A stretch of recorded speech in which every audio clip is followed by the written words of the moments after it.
Samuelson, welcome to This is Infamous Presents the Cinephiles. This is our film noir show.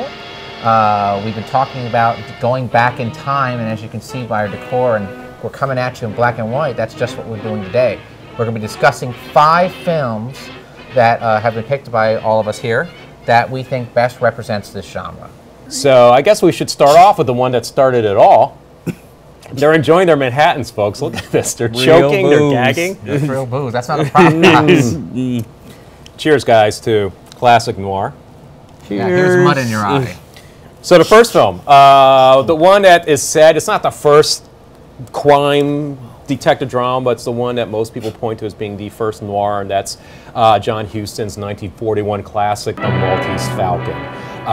You know how we're all adverse to remakes. Well, believe it or not, this film was a remake. It was the third adaptation of Dashiell Hammett's great novel, and it was, at the time, the most faithful adaptation, because the 2 adaptations prior to that were nothing like the novel. In fact, the second one was made as sort of a vehicle for Bette Davis, and it was a bit of a comedy. But anyway, but yes, John Huston decided to take on Dashiell Hammett's Maltese Falcon. It features one of the more famous literary characters of the hard-boiled detective fiction, Mr. Sam Spade, who, believe it or not, wasn't in a lot of stories. He was in a Maltese Falcon, maybe a couple of short stories, and that's it. Sam Spade wasn't really Dashiell Hammett's signature private detective. It was a character called the Continental Op, who was considered to be the first hard-boiled detective character. A lot of the stuff that was in Dashiell Hammett's stories was based on his own life. He was a Pinkerton for a great deal of time, and he used all that experience and the characters he met, and would put them in his novels. And by the way, people who don't know what Pinkerton is, it's not just a Weezer album. It was a private detective agency in California. In fact, they sued. Not an escort service. It was a very popular one. In fact, for a while, the Pinkertons were our police force, like in the early part of the century. Yeah, getting on to the Maltese Falcon. It was an interesting production. At the time, it was an A-list picture, and they originally wanted George Raft to play the leading part of Sam Spade. Raft turned it down, so Huston went to Humphrey Bogart, who wasn't an unknown at the time, but he wasn't known for playing leading man parts. He usually played like gangster types or blue-collar types. This is his first time playing a leading man type, and he was in his early 40s when he got his big break.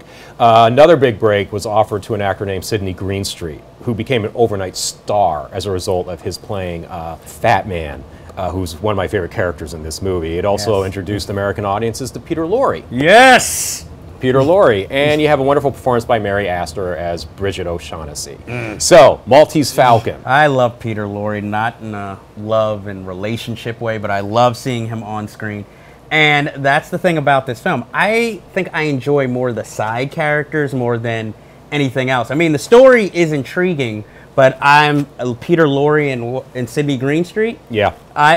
Anytime they're on screen, for me, the film comes more alive. I mean, Sam Spade's an interesting character because even though he's a hero, he's a little bit of an anti-hero because, spoilers, like he's sleeping with his partner's wife that they kind of smooth over, as a side. Oh, he's a heel. In fact, the thing about the Sam Spade character that differentiates him from, say, Philip Marlowe, the other classic archetype, is that Sam Spade is a douchebag.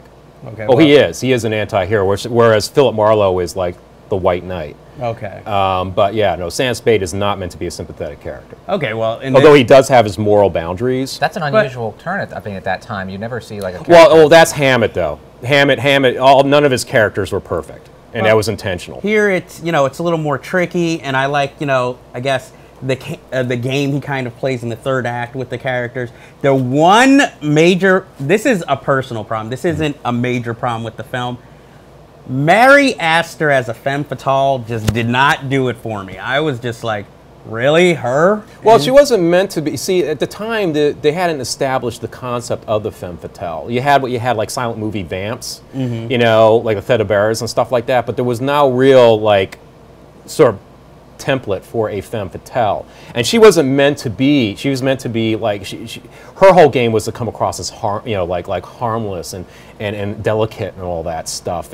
But I guess I know I can't possibly be guilty of anything. But probably seemed revolutionary at the time. But for me, I guess maybe because I'm watching it modern a day, you could see it coming. In other words, you know, and that I guess kind of. I won't play the sap for no dame. Exactly. So it was just like you knew it was coming, and as a detective, he kind of sees it coming, but he doesn't seem to want to believe it. But then I guess she plays her hand, and then it reveals all to him.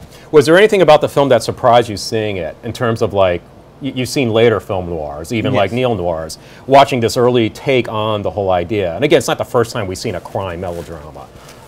It's just that people look at this as the one that jump-started the whole blueprint for the classic noir movement. But was there anything about this that like impressed you, or did you think it was kind of quaint? Did you? I think it was more quaint than anything. I'm a fan of John Huston's films that I've only recently more discovered his films. But with this film, I think I just like the games that were being played in the third act, and I just like like you said, that Sam Spade wasn't the straight arrow; he was more the anti-hero. And you know, it seemed different for a film at that time, where it seemed like everything was more in black and white. And in fact, that's what I'll say about all the films here: is that I like that there really is no black and white. Things can happen accidentally. It doesn't mean you're totally evil if something bad happens. We are, however, in black and white right now. I was just going to say what I loved about the film. I think there's aspects. I know it's an overused term, dated, and there are aspects of the Maltese Falcon that seem dated. But at the same time, there's stuff that seems incredibly progressively modern. Well, I think a problem with that, and I mean I can understand what you're saying, is that at that time, that the stuff that they were doing in that movie was pretty groundbreaking and original. But in the years since, we've had so many people take a lot of elements and reuse them over and over again, where it kind of makes them lose their. Well, you can. There's been plenty of rip-offs, but also keep in mind that a lot of the stuff that was a lot of the stuff that would come out were adaptations. So it was a lot of literature ripping itself off too. The other thing too is you had Hays Code. Yeah, the Hays Code kind of push things, and so what I like about the Maltese Falcon is how far they push certain elements, like the idea of Peter Lorre's character is gay. Oh, it's more obvious in the book, and Sam Spade is a total homophobe. Okay, because I was gonna say it was pretty obvious in the film. But in the film, it's like they did little things, and there's like they point to there's that documentary, The Celluloid Closet, where they point to the scene where Peter Lorre's like stroking his cane. You know, they did like Huston had him do these little things. You know. But well, the Hays Code sucked because, I mean, in fact, one of the things I remember, in fact, it's going to, one of our next films we talk about, it actually affected the film, is where a villain could not get away with his crimes. Exactly. And that's a very big problem because, you know, in every single movie, you know what's going to happen. There's a guy who's going to have to pay his just desserts. But they figured out in symbolic ways that's not the case. It's like what I love about Maltese Falcon. It's an interesting film for me because it's not an open air film. It's very contained. Everything's shot in rooms. It feels like a set. And it's almost like a play. And so it's all about dialogue. And a lot of it was taken from Hammett's novel verbatim. Our next one we're discussing, Detour, was produced by a company known as PRC. They were known as a Skid Row production company. Skid Row referred to a bunch of B-movie producers and distributors in Hollywood. Generally, they would create really cheap, low-budget movies that'd be part of a double bill. Now, also known as Poverty Row films? They're known as Poverty Row. That's right, not Skid Row, Poverty Row. It was a term. It wasn't an actual company. It was just a term. It was just like basically the films were produced so cheap and quickly and inexpensively, and they were like churned out really quickly. I mean, they were just there to be the second feature. They weren't even supposed to be good most of the time. So the legend behind this film was it was shot in 6 days for under $20,000. That's not true. It has since come out that it actually probably shot for under $100,000, which is the maximum PRC was willing to spend on a film, and it was probably shot like in something like 14 days, spread out in like 4 weeks or something. They said it was spread over like a few weeks, but you know what's so funny about the film is that I was doing some research on it, looking it up. The film, like I said, we were talking about how it's a very short film. Supposedly, it was a lot more dialogue, but they really retooled it in the editing room to give it more mood and stuff. They cut the dialogue out so it's more dreamlike. What I like about it is you got a really good lead actor, Tom Neal. And Ann Savage is really interesting, femme fatale. Yeah, she's a very unusual. Almost one. a very stylized performance. I mean, we say that being kind, but looking at it now, it really works with the film. Yeah, because she's not really a nice person at she's all. She's evil. And in fact, yeah, you're right, she is evil. And what's so interesting about her is that she's just such an unlikable person. And she's so feral, too. That's the thing that's interesting. She's the only thing to me that made this film come alive, because I admire what could be done so fast and so cheaply, but I didn't like this film at all. I only liked her and her performance. I felt like, I know, all the injustices are happening to him, but I found the lead actor too whiny for my taste. After a while, I was just like, stop complaining, do something. And it just got on my nerves, whereas I didn't even feel bad, all the bad things that were happening to him. I was just I agree with you. I never looked at Detour as an emotion, kind of fun, make an emotional investment in. I always looked at it as you enjoy it from a stylistic standpoint.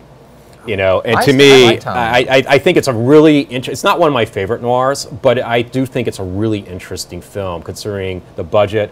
I'm fascinated by Edgar Ulmer, the director. He's directed a lot of interesting stuff. Yeah. He directed one of my favorite classic horror movies of all time, The Black Cat. Oh, he also directed some films in the 50s, The Man from Planet X. Well, The Black Cat's my favorite. Black Cat is nuts. It's just the most insane movie to come out of the 30s. That's a horror movie with Bela Lugosi and Karloff, and it's just crazy. He had a very unusual career. He started off making some studio films, and he went to some B films, but he always worked, but he never really got that critical acclaim that he deserved until, of course, well, he was a go-to guy because he was depended on to bring things under budget but make it look good. That's why he was hired a lot, because he had that German expressionistic background, even though I think he was Czechoslovakian. What do you think of Detour as a movie? I mean, you seem to like it a lot. It's a little rugged, like I said, it's 66 minutes, so I mean, there's some meat. There's not enough meat on the bones, but what's there is really good. I was thankful it was that short. What I liked though is at near the end of the film how it resolves itself. You don't really see that coming. It's an unusual thing with a telephone, which I'm not going to tell you. A telephone that plays a very important part of the movie. I don't want to spoil it, but it's a pretty shocking surprise. I don't know. Some people. It's almost silly. It is almost silly, but somehow it makes you drop your jaw and go, "What the hell?" This guy, the protagonist of Detour, is, let's just say, is the most unluckiest person in the entire world, if not in history. Do not hitchhike.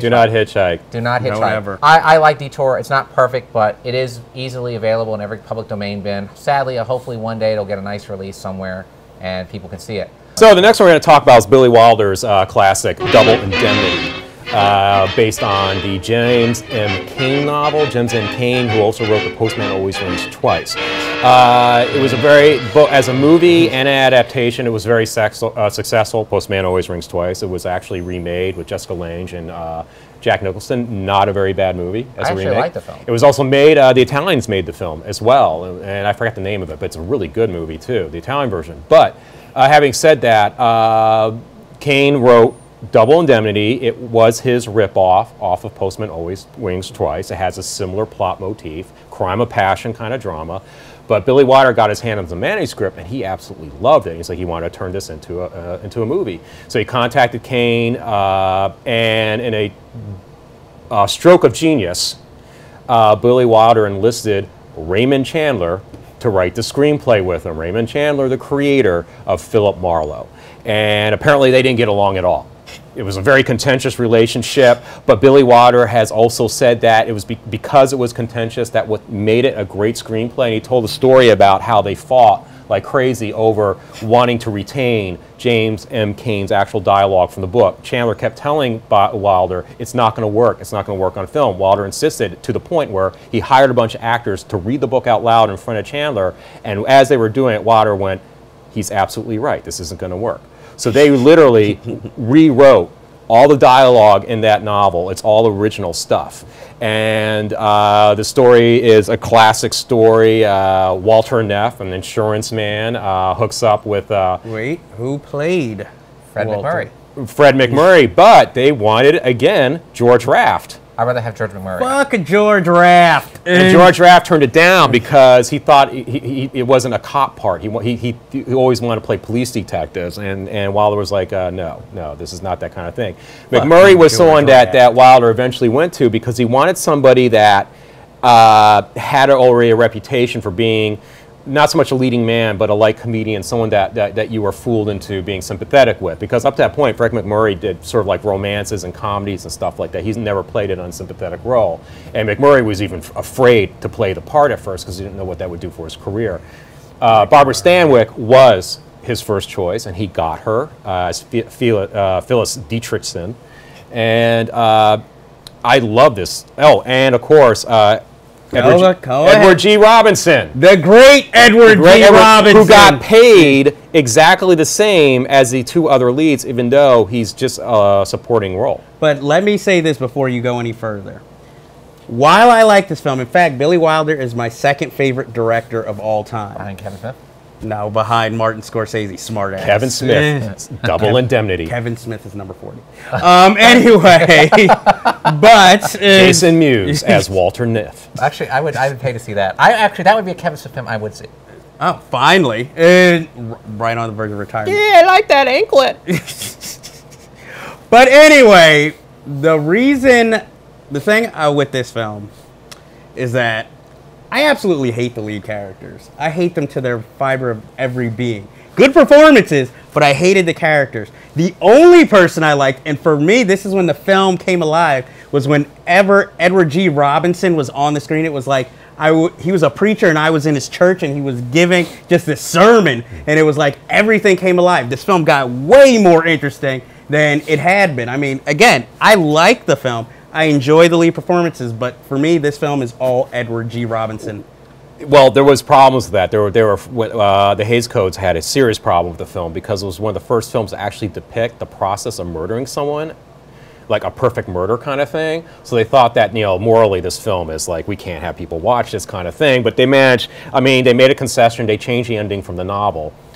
It was an ending that James M. Cain actually thought improved upon what he originally did in the novel. Okay. And I think it's better than a novel, too. Oh, this film has been unofficially remade numerous times. In fact, I think Body Heat, wouldn't that be? Well, we were talking about Blood Simple as a variation of, the story of, but actually you got to understand, Double Indemnity wasn't the first. Postman Always Wins Twice was technically the first to do that. Crime of Passion, guy gets on with another guy's wife. They plot to get rid of the husband and benefit in some way, either off an inheritance or insurance policy. In this case, a double indemnity clause of Phyllis Dietrichson's husband, who's also a douchebag. Everyone's a douchebag in this movie except for Edward G. Robinson, the great. I love this film, though. It's so well written. The dialogue is wicked smart. And the role, and they just invest themselves in these roles. It's one of Barbara Stanwyck's great moments, up on the screen. And Fred McMurray. And Fred McMurray as well. I like Fred McMurray a lot, but I still say he did better in Absent-Minded Professor. Are you serious? No, you're not serious. A little fun bit of trivia on And My Three Sons. A little behind the scenes kind of fridge. humorous anecdote about Double Indemnity. It was nominated for many Oscars, including Best Director. They didn't win any of those. It went instead this guy named Leo McCarey, who did this Bing Crosby film called Going My Way.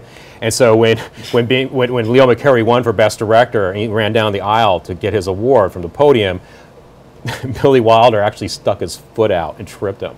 As he should have. All right, well, our next film would be what's these films? Yeah, we're going to change things up a bit on Unusual Noir. Usually film noirs fall in two categories. It's either, private detective solving a mystery, or it's a crime of passion piece.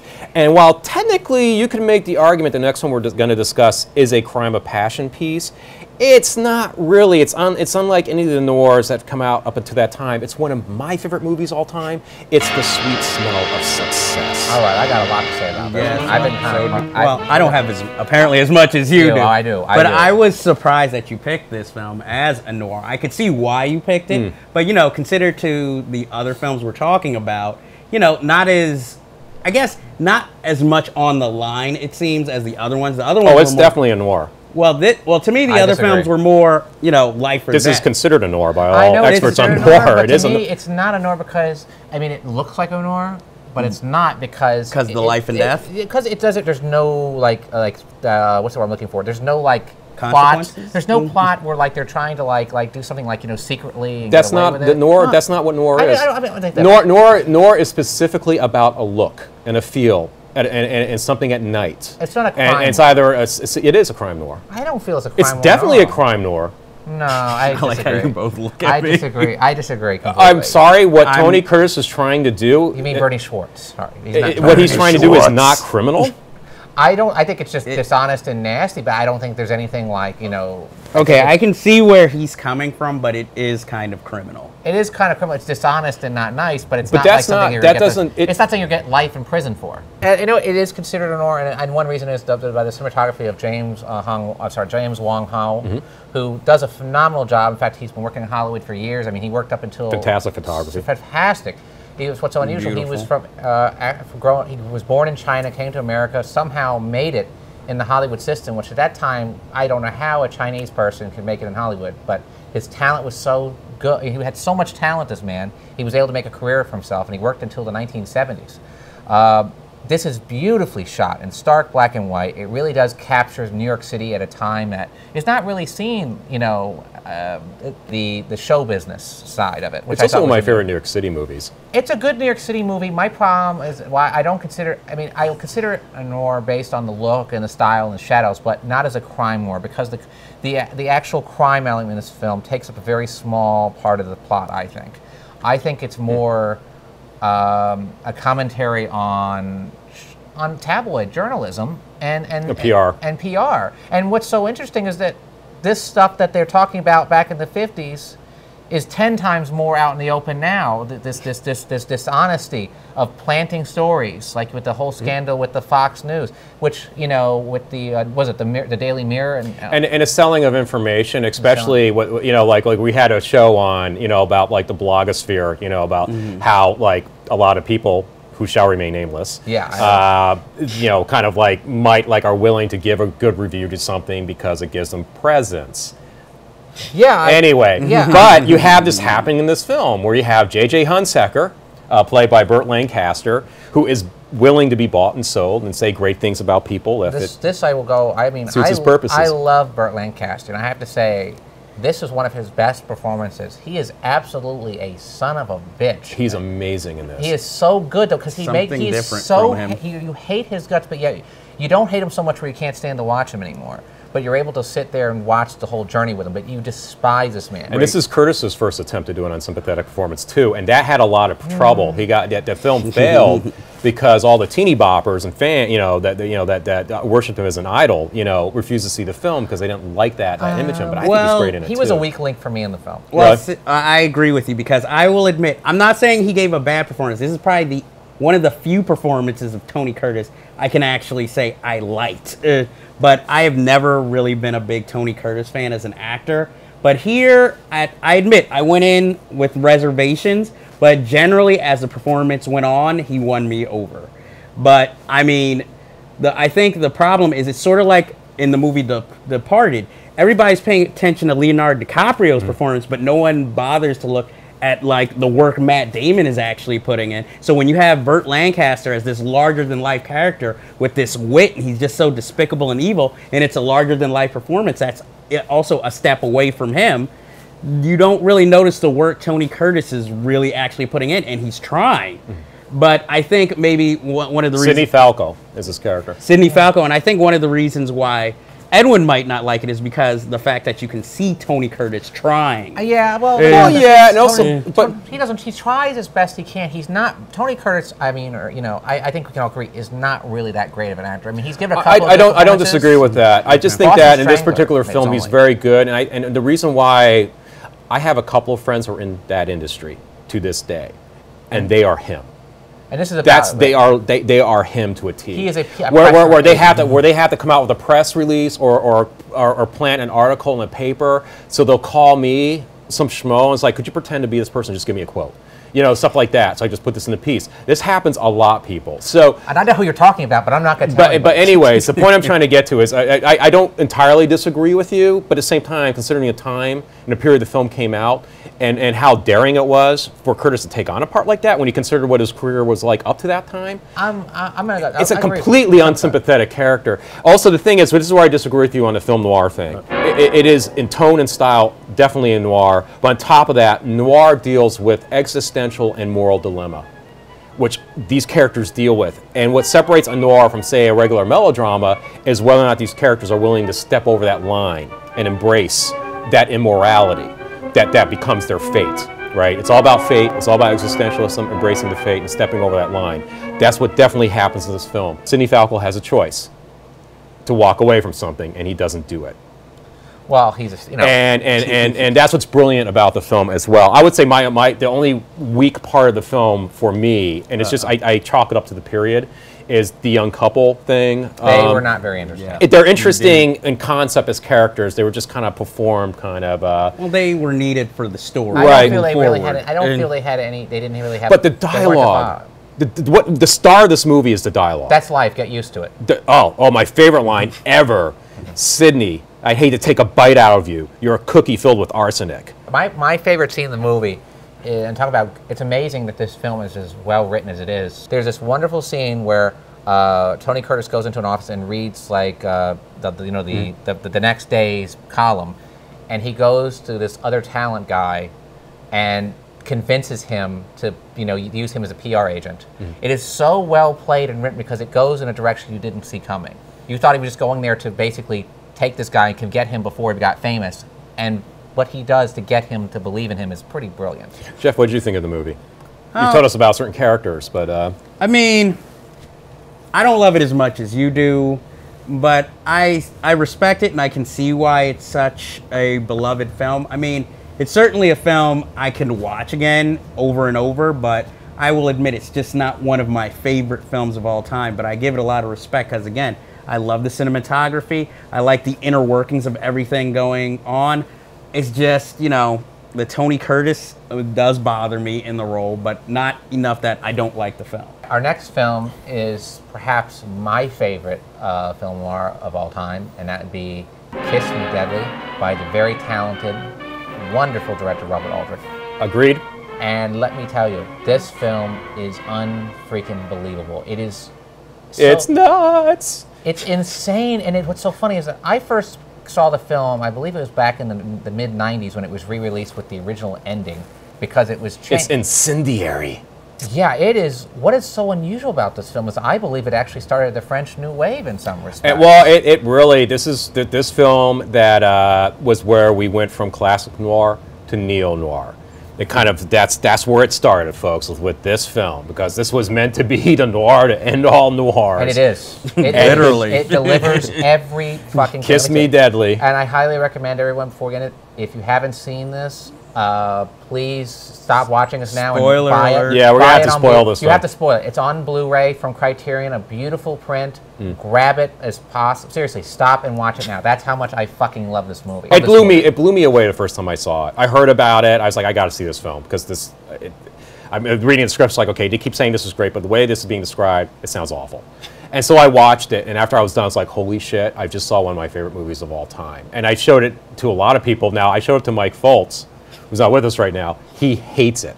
And he hated me for showing it to him. But everyone else I showed it to loved this film. Okay. How So it is a bit of a Wait, polarizing wait, film. wait. Whoa. Before you go on, Yeah. let me just say this fact. can you hate it? It's a little history. I saw this film once, and then you guys wanted to do the show, and I decided to rewatch it. Now, the first time I watched it, I didn't like it. And- Yep. But now I'm not sure if I ever saw it because for some odd reason, I remember half of this movie being totally different from the first time I saw it. And then rewatching it, I like this film obviously better than whatever I thought it was, though it still had the same plot elements. I have no idea what happened there. But I like this film. I don't love it as much as you two do, but I like the film. Now you can go on. Well, I have more to say. What I later love about it is that Mm. it's filmed with it's like a film like a B movie with a little bit of money, but yet there's so much style in it, and you have a terrific leading man who unfortunately became a real alcoholic drunk near the end of his career with films like Without Warning, Ralph Meeker. Which was an unusual casting choice and a very daring casting choice He is for the the time. best Mike Hammer. Well, I think. Well, okay. Maybe okay. Stacy Keach. It's a best performance. It's the best. It's a character called Mike Hammer. That's a really good performance, but it's not Mike Hammer from the books. And this is the interesting thing. The actual writer of the Mike Hammer character, Mickey Spillane. Mickey Spillane hated this movie, and he hated the screenwriter for the way they adapted it. Because what this film actually is, it's an anti-Mickey Spillane thriller. Oh, it absolutely takes is. a character that was supposed to be like this tough guy, hero guy, and turns him into an utter douchebag. It's like the whole film is like one big deconstruction of the whole private detective genre. And what I love too is that there's so many scenes that are so iconic. In fact, a director who you may have heard of, Quentin Tarantino, took a very big Who's that element. guy? Yeah, who is that guy? A lot of people took elements. Yeah. Repo Man. Repo Man. Repo Man took an element from this. The suitcase. The suitcase, which was in 12 Fictions too. You never Right. see what's in the case, but you know it's something important. And we got one thing we have to start off is, I mean, we're going to go all over the place. Cloris Leachman, thank I was you. gonna The say. opening scene with Cloris Leachman, I mean, if you've only have seen her in comedies because of Facts of Life. Yeah, Facts of Life, or Young All the Mel Frankenstein. Brooks stuff, yeah. It's really hard to look at her in this way because she completely convinced you to see someone else because she was originally a beauty queen. And in this film, she's a very beautiful woman, running almost start naked on the road in the beginning of the movie. And if that's not a way to start a movie, I don't know what is, especially at that time period. And it's interesting, the history of the film, where they like cut out the ending where they escape out of the house, which is contrary to the way things usually worked in those days. Yeah. Because in the original theatrical print, they didn't escape. And I'm going to tell you what they're escaping from because I don't want to spoil it too much. But in the actual, what was cut out was a scene where you saw them escaping, but they just make it to the beach. So there's still the interpretation, well, if what's in that suitcase is what we think is in that suitcase, then they're not going to even survive at getting to the beach. So it's a literally an apocalyptic ending. This movie is a Quentin Tarantino film before there were Quentin Tarantino films. Because the whole film is just one big stylistic exercise in doing everything the opposite from what people expected. Like even the title sequence at the beginning, the title sequence runs backwards. If you watch it, everything is reversed. And it starts off with a lot of pain, screaming. That's why I could see why some people don't like it, because it tends to be a sensory overload kind of film. I love Robert Aldrich. I think he's a terrific director. He does a great job of packing so much information in a film. I mean, this film really feels much more epic than it actually is. And the best way to describe it is try to imagine Repo Man played as a straight film without the humor. I don't know if I entirely agree with you on it being straight. I think the film has intentional postmodern elements, which is what makes this film really interesting. Because you read the history of it in the screenwriter, the guy who wrote it, I forgot his name, he said, yeah, I did all that stuff on purpose, because it's like, this plot is so ridiculous, I'm just going to have fun with this. Geppetto. Yeah, whatever the Italian just guy's all the name stuff was. that's in there where it's like, no, this is intentional, and you're meant to laugh at this. I mean, it's played straight, but in a way, I don't know, it's unusual. It's the first It's a weird fucking postmodern movie. detective movie before that was even, that existed. It's a Quentin Tarantino film before there were Tarantino films. I will say this, of all the movies we reviewed today, Kiss Me Deadly is probably my favorite. I love it. I love to revisit every once in a while. And again, Ralph Meeker is a terrific... The great What's It? He is a terrific actor in this film. I mean, he was always inconsistent, because, I mean, if you look at his films like a few years later, he aged terribly, was drunk. He deserved off to his be ass. more of a leading man than he was. Although he had a good, like Kubrick hired him a lot, and he would play either bad guys or he would play, sort of like average Joe type characters. My understanding is that Aldrich cast him in this because he had played villains in like westerns, stuff like that. And he wanted somebody that had that baggage to play Mike Hammer. Probably the next time you see us, we'll be back in our normal surroundings, which is probably present day and in color. But we hope you enjoyed our show. And I think of all the movies we reviewed today, again, my choice for best it would be Kiss Me Deadly. Hands down, I freaking love this film. Jeff, I don't know what your choice would be. Surprisingly, Maltese Falcon. Oh, interesting. I love all these films. I don't have a favorite. I would say that Kiss Me Deadly is one of my favorite movies ever. Sweet Smell of Success is one of my favorite movies ever. But I loved all the films we discussed today. I'm a big film noir nerd. Well, I want to give a toast to, and I want to do this to all of you and to Mr. Cohen here, because this was his baby. He did a great job putting this together. Well, thank you. I really think, and I liked your You suggestions. yeggs. You yeggy bastard. I really enjoyed the films that you recommended. Well, thank you very much, Even sir. though I didn't always agree on Sweet Smell of Success, I thought it was an interesting film, and I'm glad you. I'm enjoying the Manhattan I Made Us, which warmed up considerably since I made them, Yes. like 2 hours ago. But anyways, cheers. Kanpai.